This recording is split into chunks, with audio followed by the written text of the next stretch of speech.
贵妃羞花. Lady Guifei's beauty makes flowers embarrassed to bloom. This video is the fourth and final video covering the 4 great beauties of ancient China. Make sure to check out the other videos as well. China's greatest golden age is often considered to be the Tang dynasty, especially during the first half of the 8th century AD. It was a time of economic growth, curiosity of the outside world, female liberation, religious revival, and home to the greatest poets in Chinese history, Li Bai and Du Fu. However, all good things come to an end, and this end began in 733 AD, when a 14-year-old girl called Yáng Yùhuán married Li Mao, son, but not crown prince, of the emperor and his favorite consort Wu. In 737, consort Wu died. The emperor was extremely sad and found no interest in other women. Months later, Yáng Yùhuán was walking in the palace garden with a handful of consorts to the emperor. She accidentally bumped into the Mimosa pudica plant, which will close its leaves as a defensive measure when touched.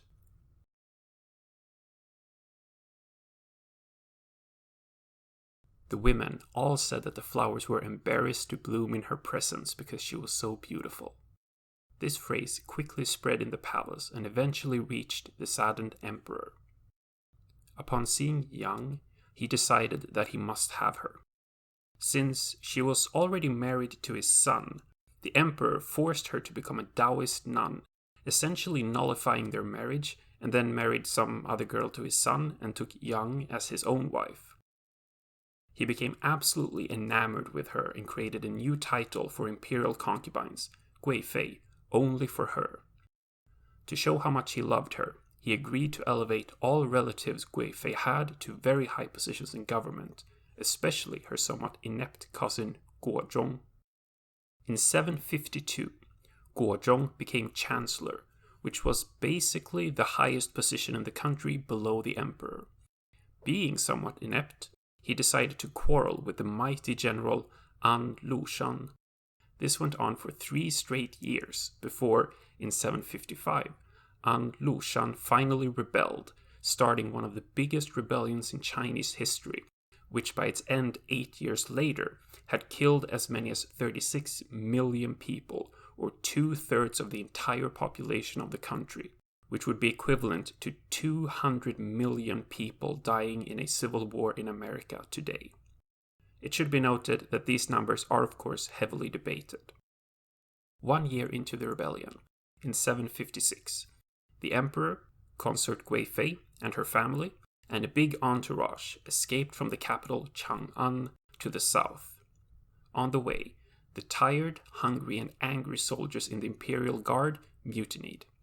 They surrounded the emperor's pavilion and demanded that Guifei and her entire family be put to death for causing the rebellion that was ravaging the land.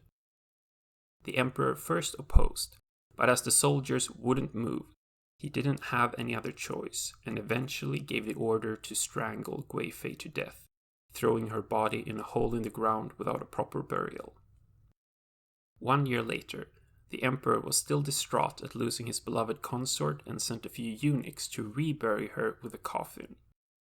They returned a few months later and reported that her body had already decomposed, and all that was left was a small bag of incense buried with the body. Upon receiving this last token of his beloved consort, the emperor wept bitterly.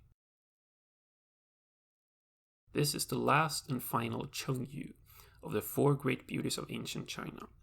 Like the others, it is rarely used by itself, but if you are ever with a girl and she happens to bump into the Mimosa pudica plant, you should definitely say, Lady Guifei's beauty makes flowers embarrassed to bloom.